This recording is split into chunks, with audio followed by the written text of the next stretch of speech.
How you doing, YouTube? Matt Massa Beer Reviews, back with yet another review. A little bit of honey porter time in the form of Treehouse Brewing. It is their Futurism. I dig this label. It's probably one of my more favorite Treehouse labels they've put out in quite some time. Their labels are usually the same thing over and over again, but something about this really kind of does it for me. This comes courtesy of my boy Steve.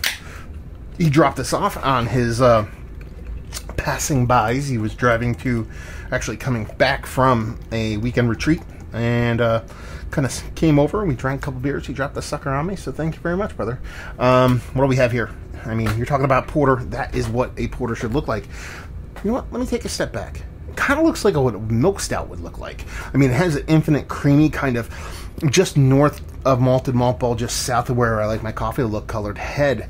Infinite creamy, pinky finger. I mean, super sultry milk stout looking vibes in that really dark kind of rich body. So yes, it does have porter vibes to it, but very much milk stout vibes in and of itself. It says on here is a honey porter brewed with chocolate roasted honey, caramel malts, and pours black. Yeah, there you go. Wildflower honey is used. Done and done. 8.7%. Yeah, like I said, dig on that label. Let's see what this sucker has as far as a nose. I mean, you really do get that sweetened portion of the show when it comes to the honey. More often than not, I get it's kind of like a buttery, flabby kind of thing, but there's a sweetness to it. Sure, it can be a combination of a couple different ingredients, but it does smell like a kind of sweetened, elevated honey, something beyond just a base kind of honey. There's a nutty characteristic in here. They talk about using chocolate roasted honey and caramel malts, and then that large addition of that wildflower honey. The way those roasted malts are coming off are very much like peanut bready kind of vibes. Yeah, like very, very cold. It's like almost like a peanut butter beer, but without the peanut butter. So peanut butter's coming off a bit more subtle, and I shouldn't even say peanut butter, I mean like a roasted peanut kind of vibe in there. So that combination of those roasted malts, that honey malt, the roasted malt, the whole thing about it, almost like a Honey Nut Cheerios kind of thing. I know it sounds kind of sophomoric, a little bit childish, but it's like that, but not as sweet, a little bit more adulty.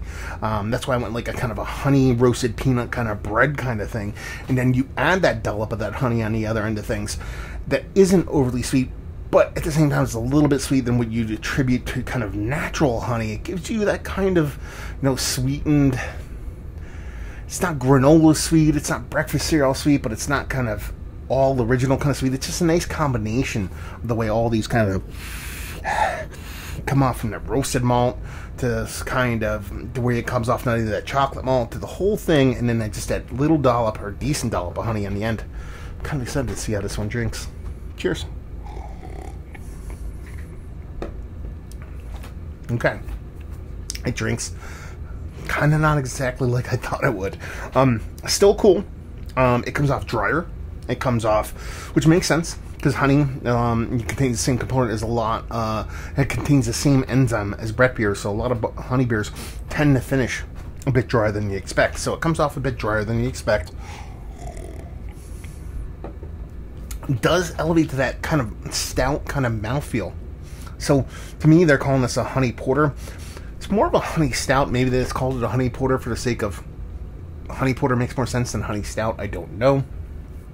But it definitely has stout vibes to it. That chocolate rings through, not nearly as complex as the nose leads you to believe, but it's definitely there. There's a little bit of that metallic astringency I'm super susceptible to. That's more me than anybody else out there, so chances are you're not going to get that. I like it. I think it's well done. I think it's tasty, even with that little bit of the metallic thing going on. It's just a fun take of a beer. And honey plays in a couple different ways. It definitely comes through in the nose, so you kind of get it there, but it doesn't get over the top. It's not huge.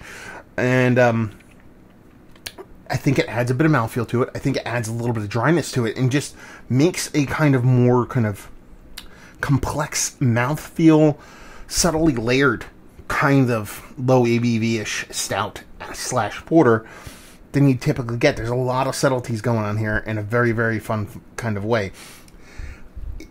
It's almost like an undersweetened cereal. I keep kind of landing on that mentally, from like honeycomb cereal to, just that kind of generalized kind of like confectionery cereal kind of vibe without that overt sweetness and that overt kind of cereal graininess. like I said, it's more of like a homemade kind of cereal, kind of baked bread, nutty bread kind of thing going on that just works and works really well. I think it's really fun. I don't know what else to say about it. It's not blowing me away. It's not like knee-jerk, like, oh my god, it's the best porter I've ever had in my life. But I like it. That's a good thing. Let's talk about it. Is this one of the better porters, honey or otherwise, adjunct porters, I guess you could say, that I've had as of late? It's in the conversation. It's not towards the top, but I still really like it, and I really want to drink the whole thing, see how it kind of develops as it warms up. It's a really fun beer. Let's put it that way. One of the more interesting porters or stouts that I've had as of late, yes. Super duper tasty. I mean, just fun, and not what I'd expect from Treehouse. I've been getting it a lot lately, and it's kind of making me happy. Let's talk about value and availability. Treehouse, probably $2.50 to $5 a can, and leave you with, if you like what, will you like this beer? If you like porters, if you like unique porters, well-made porters, drinkable porters, and if you like, toasted peanut bread and cereal, but you don't want them to be all that sweet. That's where this one lies. So there you go. Another review in the books. Hopefully you guys enjoyed it. Down there if you want to talk about it. Massive Beers if you want to check me out doing the social media stuff. Beer Massive. Want to check me out doing the whole podcasting thing. And hopefully you guys enjoyed the review. Hopefully you're enjoying a nice little honey porter right now. Hope to see you next time. Cheers.